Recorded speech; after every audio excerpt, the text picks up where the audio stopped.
Muito bem.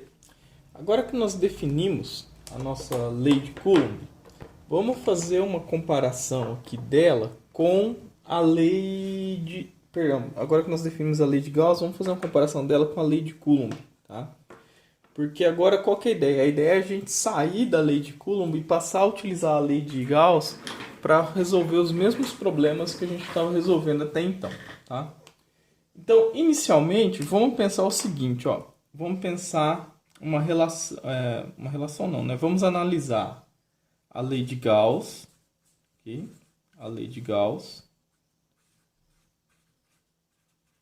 e a lei de Coulomb, ok? Eu quero mostrar aqui que a partir da lei de Gauss eu consigo demonstrar a lei de Coulomb por uma situação específica que depois eu posso até generalizar para distribuições de cargas mais complexas, tá? Então, imagine o seguinte, imagine que eu tenho inicialmente uma carga pontual Q, ok? Positiva. E essa carga pontual, quando eu penso, deixa eu pegar aqui, ó, quando eu penso aqui, ó, na lei de Coulomb, eu sei que, por definição, o campo elétrico que é gerado por essa carga em um determinado ponto do espaço, ele vai ser o valor da força elétrica sentida por uma carga teste dividido pelo valor da carga teste, não é? Isso daqui resulta em uma expressão para o campo que tem essa cara aqui, ó, 1 sobre 4π ε0, tá? A carga geradora do campo dividido por r ao quadrado, que é a distância da carga ao ponto onde você quer determinar esse campo, tá? Isso daqui na direção de r vetor, tá? Então, da lei de Coulomb sai aquilo ali. Para a lei de Gauss, o que a gente precisaria? Se eu quero determinar o campo, né, a uma distância r da carga, então imagina que eu estou com o campo a essa distância r aqui, ó. O que eu tenho que fazer? Eu tenho que acompanhar a simetria do problema e eu tenho que escrever agora uma superfície gaussiana que dê conta de explicar essa simetria e que eu possa calcular o fluxo das linhas de campo através dela. Então, para uma carga pontual, para eu envolver isso a uma distância r, e esse r em qualquer direção, é interessante que eu pense em uma superfície gaussiana que seja uma esfera. Uma esfera vem e envelopa essa minha carga aqui. Então, vamos pensar aqui, ó, em uma esfera de raio r, tá? Então, eu vou tentar desenhar aqui uma esfera, tá? Não vai ficar bonitinho porque eu exagerei no r, aí não dá pra... Tá? Mas a ideia é essa. Essa daqui seria a minha superfície, tá? Superfície gaussiana. Ok, agora que eu tenho minha superfície gaussiana, o que eu posso fazer? Primeira coisa que eu tenho que fazer é lançar a mão da lei de Gauss. Então eu vou pegar a lei de Gauss aqui, ó, ok? E vou escrever ela. Ela é o seguinte, ó, ela me fala que a integral fechada do campo elétrico escalar o meu dA, isso daqui é o meu fluxo elétrico, ou fluxo do campo elétrico. Isso daqui é igual à carga que é envelopada, ou a carga líquida, a carga que é envelopada pela minha superfície gaussiana, dividido por ε0, certo? Então é isso que a lei de Gauss fala. Pois bem, então se eu resolver a lei de Gauss para essa situação, acontece o seguinte, ó. Acontece que se eu pegar um dA aqui, ó, se eu pegar um dAzinho aqui, tá? Se eu pegar um dA aqui, ele vai estar orientado radialmente, porque ele está sobre uma superfície esférica. Se eu pegar um dA aqui, ele vai estar orientado 90 graus aqui, ó, o vetor normal, ele está aqui, certo? Então, se eu pegar um dA aqui, ó, eu vou pegar a mesma coisa, tá? Então, ele está orientado aqui, e assim vai.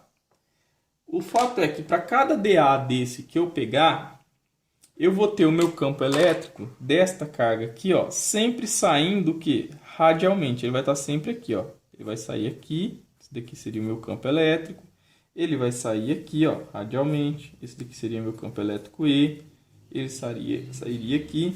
E assim por todo a área dessa minha esfera, tá ok? Então toda a área ela estaria com esse campo elétrico e com o dA direcionados da mesma maneira. Então eu posso escrever que este produto escalar, né, se eu for olhar para esse produto escalar aqui, ó, eu posso escrever o seguinte, ó, o produto escalar de E dA seria o quê? Seria o módulo de E, o módulo do dA, cosseno do ângulo entre eles, que no caso aqui é de 0 graus. E isso daqui vai me dar um cosseno de... Esse cosseno de 0 graus vai dar 1. Ok? Então, a expressão para o EDA seria simplesmente EDA. Então, eu teria aqui ó, a integral fechada do meu E vezes o dA, agora é vezes, não é produto escalar, tá? O Q envelopado, ou Q líquido, dividido por ε0. Tá? E aí, a gente tem que reparar o seguinte, que para cada ponto desse, onde eu olho o campo elétrico sobre toda a superfície esférica, eu estou sempre à mesma distância r desta carga. Se eu estou sempre à mesma distância r e a carga não está mudando, esse campo E ele é uma constante. Como ele é uma constante, ele sai fora do processo de integração, tá? Então, esse daqui ele sai fora e eu fico com a integral sobre a superfície fechada do meu dA, que vai ser igual a Q envelopado dividido por ε0, tá? Bom, agora acontece o seguinte, ó, eu tenho que somar todos os dAs de forma que eu obtenha a área total. No caso aqui é a área da minha superfície gaussiana. A superfície gaussiana que eu escolhi, isso daqui, ó, isso daqui é uma casca, vou chamar isso daqui de casca esférica, tá? Então essa superfície esférica ela vai ter uma área total que é dada por 4πr ao quadrado, que é a distância que está do centro até onde está a casca, tá? Até onde está a superfície. Então, quando eu faço essa integral aqui, ó, essa integral de dA vai me dar a área total, e a área total ela é calculada como sendo 4πr ao quadrado. Então, eu posso reescrever isso da seguinte forma. Ó. Eu vou ter que o meu campo elétrico E multiplica a área total, que vai ser igual ao Q envelopado dividido por ε0. Esse Q envelopado é este Q aqui, ó, é um Q sozinho, tá? É apenas esse Q. Então, eu não vou parar de escrever Q envelopado. Vou escrever simplesmente Q por ε0. E aí eu tenho que o E vezes 4πr ao quadrado é igual a Q sobre ε0, ou seja, o meu campo elétrico ele vai ser 1 sobre 4πε0 a carga dividido por ε0. Tá aqui, ó. Tá aqui. Certo? Então eu tenho o mesmo resultado que era previsto pela lei de Coulomb para uma carga pontual. Opa, perdão, eu escrevi errado aqui. Eu falei uma coisa e pensei outra. É 1 sobre 4πε0 r, o r que estava aqui, ó, ao quadrado. Tá? Então, eu tenho a mesma expressão para a lei de Coulomb, ok? Então, isso significa que são duas coisas praticamente equivalentes. E aí a gente vai discutir daqui a pouquinho aplicações dessa lei de Gauss. Vocês vão perceber que a gente vai ser conduzido aos mesmos resultados para as distribuições que foram analisadas com a lei de Coulomb, ok?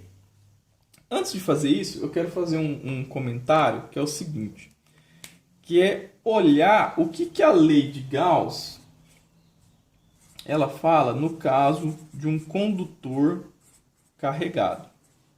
Tá? O que ela permite que a gente conclua sobre isso? Tá? Um condutor carregado que está numa situação, tá, de equilíbrio, ou seja, numa situação, deixa eu apagar aqui, uma situação eletrostática. Ok? Então tá.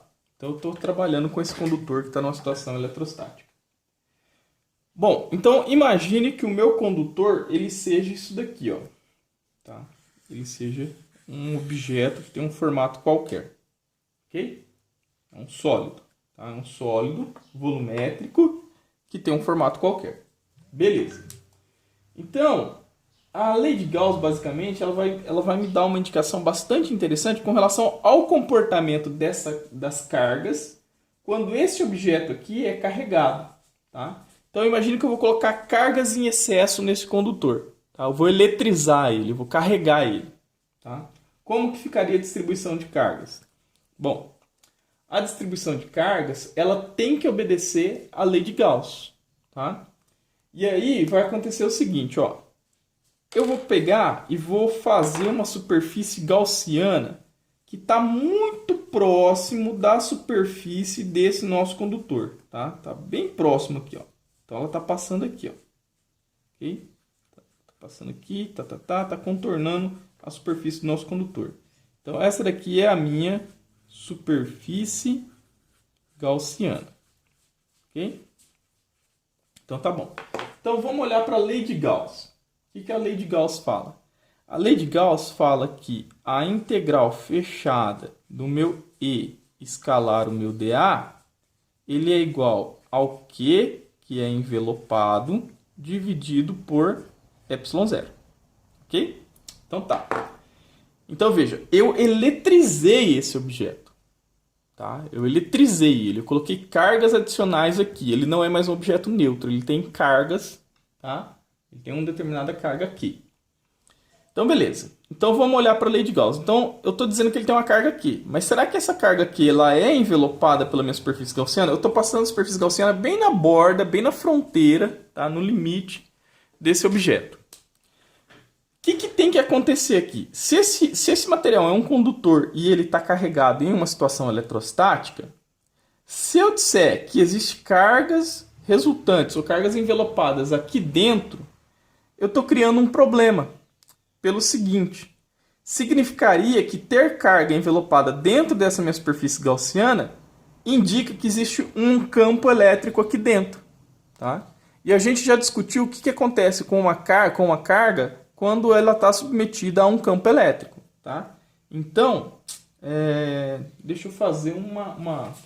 Vou aproveitar esse pedacinho de folha aqui. O que eu estou querendo dizer é o seguinte, ó. O que eu estou querendo dizer é o seguinte. Pega esse mesmo objeto. Não vou conseguir desenhar ele igual, né?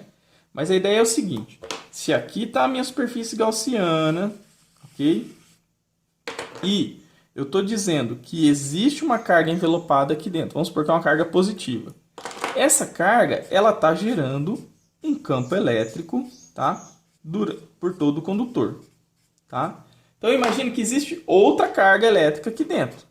Tá? Uma carga elétrica adicional. Ele tem mais do que uma carga. O objeto está carregado com mais de um Q. Mais de uma partícula fundamental. Significa que essa carga sujeita a esse campo, ela vai sofrer o quê? Uma aceleração. A gente já discutiu isso. Então, ela vai se mover dentro do campo. O que não é verdade, porque eu estou numa situação eletrostática. Um condutor eletrizado parado, ele não tem corrente elétrica passando aqui dentro. Ele não tem carga elétrica andando aqui dentro, tá?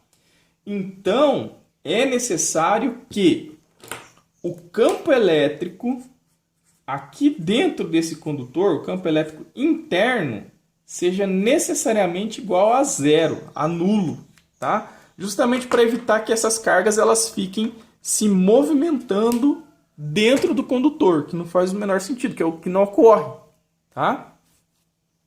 Então, o que vai acontecer? Quando eu coloco uma carga aqui dentro, ela imediatamente migra para a borda. E aí o meu condutor ele vai ficar carregado aqui, ó. Ele vai ficar carregado na superfície do condutor. Aqui, ó. Tá? Então, essas cargas elas vêm aqui para a borda. E aí a minha superfície gaussiana ela está com um campo interno igual a zero. Não tem fluxo de campo passando de fora para dentro. Não, perdão, de dentro para fora. Não tem campo fazendo isso daqui, tá? Então, se esse campo aqui ele é igual a zero, significa que esse fluxo todo, que é a integral de E dA, é igual a zero, porque o campo interno ele é igual a zero, e isso daqui me leva a um Q envelopado dividido por ε0. Ou seja, o meu Q, que é envelopado pela superfície gaussiana, é zero. Tá? Então, eu não tenho carga no centro do condutor. Toda a carga ela migra para a superfície e fica ali naquela superfície do meu condutor. Certo? Então, beleza. Isso é uma conclusão que a gente tira da lei de Gauss. Outra coisa interessante é o seguinte, olha só que barato.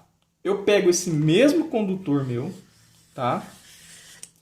E aí eu faço um buraco nele. Imagina que eu tenho é um objeto volumétrico, tá? Então eu faço um buraco nele, ok? E ele é carregado, certo?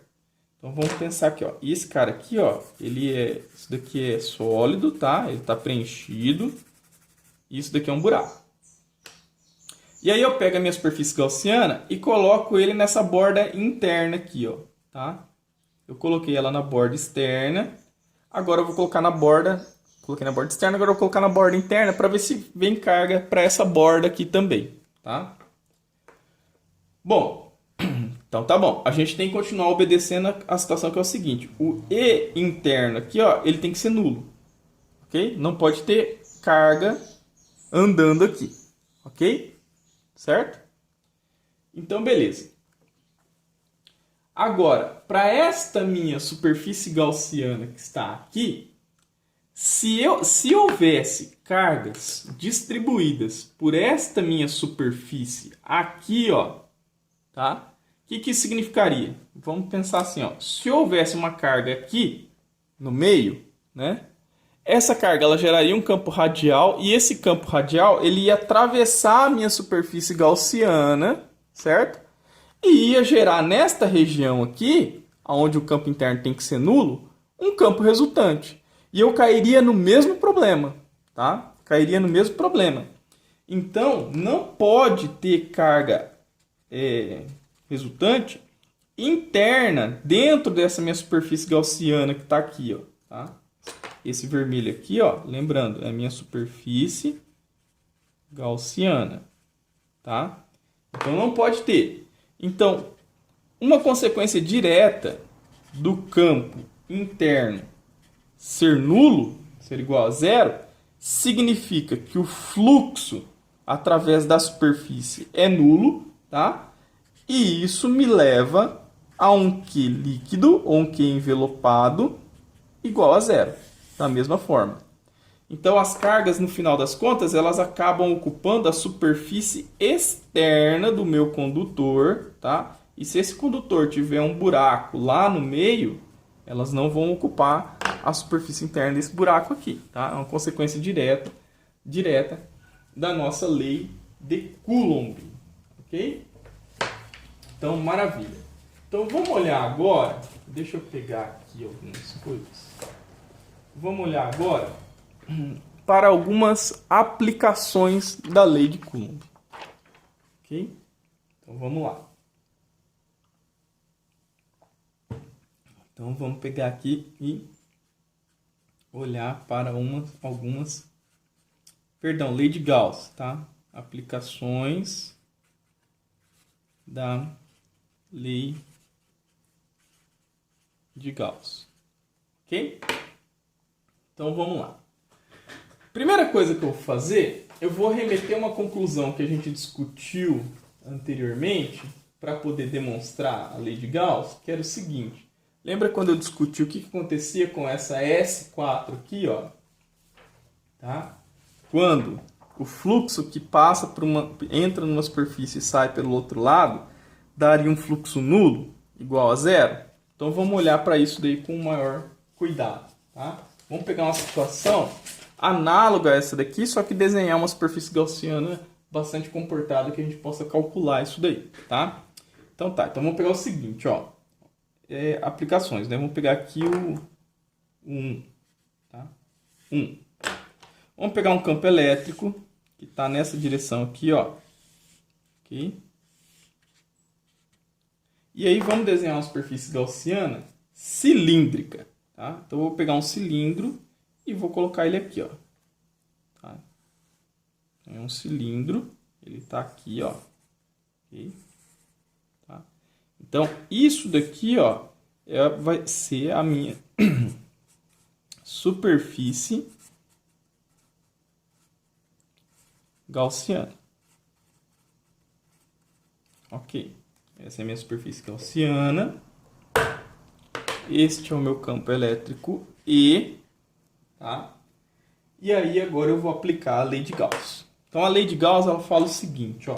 Ela fala que o fluxo do campo elétrico ele é igual à integral sobre a superfície fechada de E dA, ok? Isso daqui equivale a fazer o seguinte, ó. Imagine que isso daqui é uma superfície, tá? Ó, isso daqui é uma superfície, é uma tampa, vou chamar de 1, vou chamar de 1, ok? Isso daqui é outra tampa, tá? Isso daqui é outra tampa, ó. Isso daqui é outra tampa, eu vou chamar de 2, ok? E o corpo do cilindro, né, o que envolve ele, essa parte aqui, ó. Então eu tô com isso daqui, né? Então eu tô com uma tampa e agora todo esse corpo, toda essa parte aqui, tá? E esse corpo do cilindro aqui, isso aqui, ó, tá?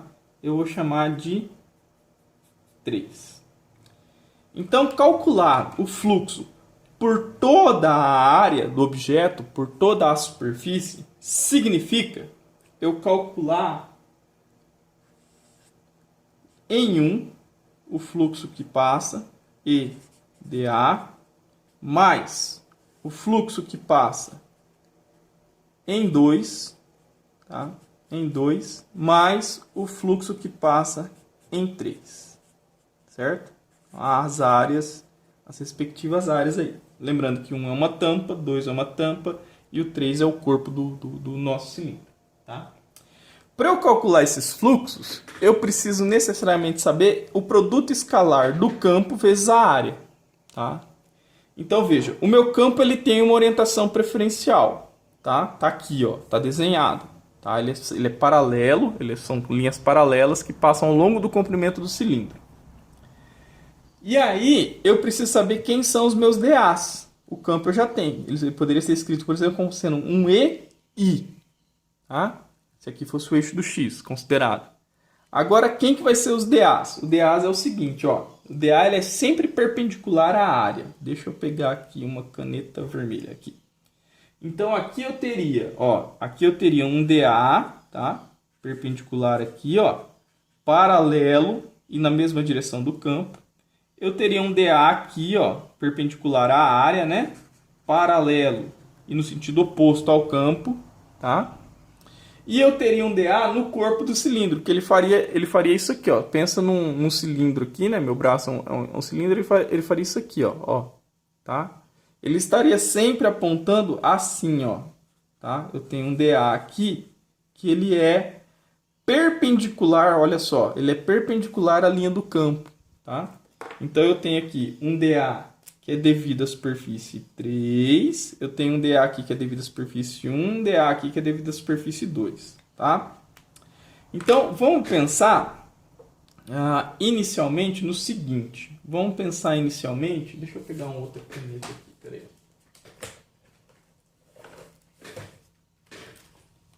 Vamos pensar no seguinte, ó. Vamos pensar no E escalar o DA 3, que é o mais simples. Isso daqui seria o módulo de E, o módulo do DA, cosseno do ângulo entre eles.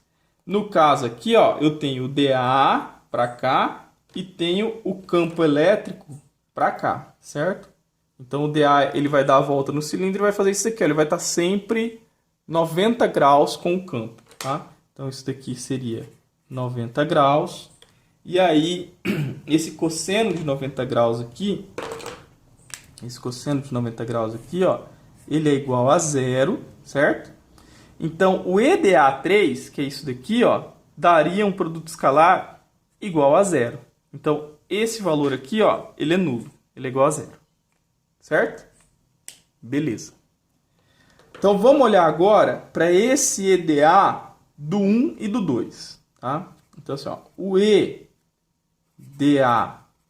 do 1, ele seria o módulo de E, o módulo do DA, cosseno do ângulo entre eles.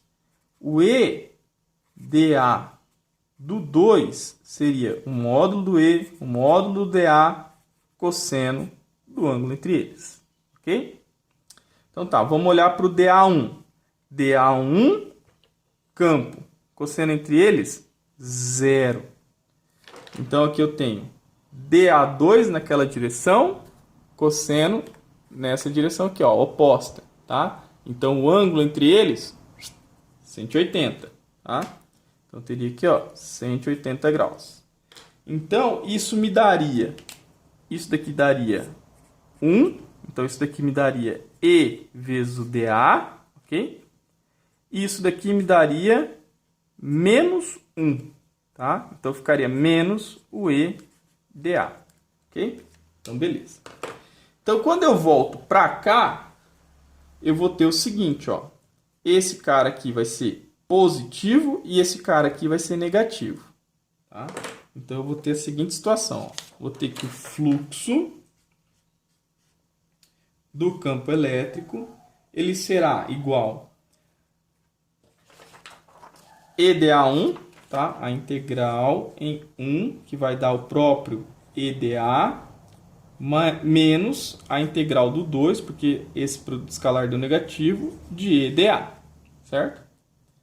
E aí, se a gente resolver isso daqui, a gente vai perceber o seguinte, ó, que o fluxo o E, ele é uma constante, tá? O E ele é uma constante, então, eu estou supondo o E constante em todo o espaço, okay? Então ele sai fora do processo de integração, então vai ficar E integral do dA na 1, menos, aqui o E, a integral do dA na 2. Tá? Então, isso daqui vai dar E, que multiplica a integral do dA na 1, é a área da 1, menos a área da 2, que é a integral da 2, tá? A área de cada coisa.